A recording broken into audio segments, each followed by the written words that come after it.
Life is never the way we expect it to begin, nor the way we wish it to end.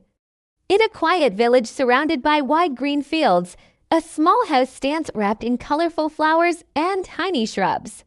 A man in his mid-30s walks out, holding his pregnant wife's hand to help her down the steps. He turns to his 10-year-old son and says with a firm yet gentle tone while ruffling his hair, Akram, "Stay home, don't go out, and finish your homework while your mother and I go to the doctor." The boy nods and closes the door behind him.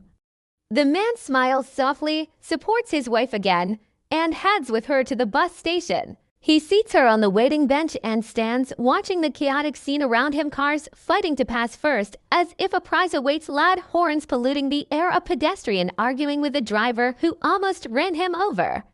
Nearby, young men laugh loudly and throw shameless comments at every girl who walks by. On the other side, vendors have taken over half the road with their displays, shouting to attract customers who don't even know what they want to buy.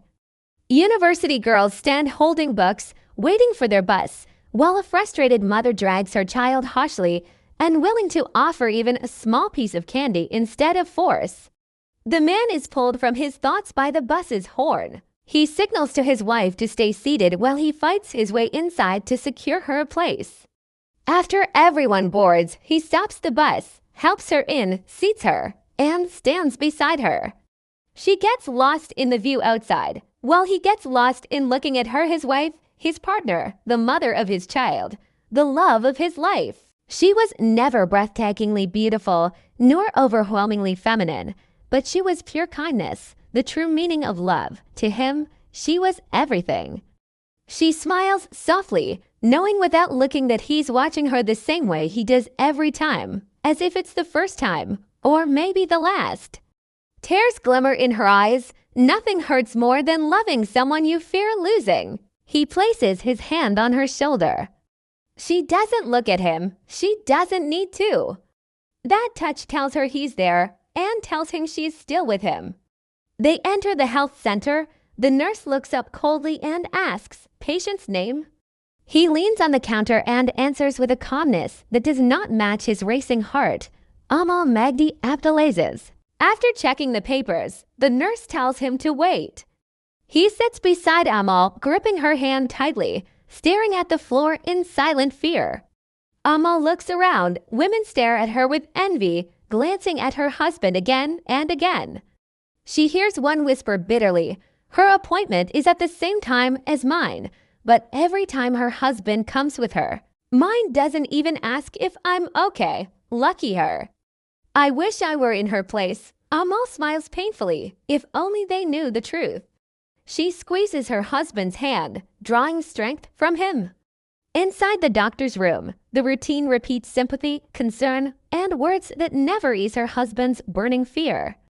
Amal lies on the ultrasound bed, eyes fixed on the screen showing her baby girl. The baby she chose life for, even if it meant giving up her own. 10 years ago, before her first child, Amal's world collapsed. She was diagnosed with a chronic heart condition, one that made every breath a battle. Doctors warned her never to get pregnant again. She hid the truth, and so did her husband. He carried every burden for a decade, protecting her fragile heart. But fate had other plans. She became pregnant again. Despite the danger, she refused to give up the baby. Day by day, she felt herself fading, but felt her daughter growing. Life was leaving her as life entered her child.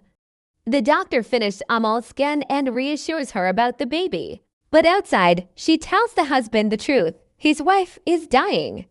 Her vital signs are falling. Her heart could stop at any moment. The pregnancy threatens both mother and child. He holds back tears, his chest tight with grief. He looks at Amal with eyes full of fear of a world without her. God gave him life through her, and life will lose its meaning without her. Later, Amal finished her prayer. He enters with her food. She takes it with a gentle smile full of love, longing, and pain. She cannot stay with him. She will leave him, not by choice, but because fate demands it. She clears her throat, holds his hand, looks into his eyes, and says with fear of his reaction the fear she feels every time she brings this up, "I need you to promise me something."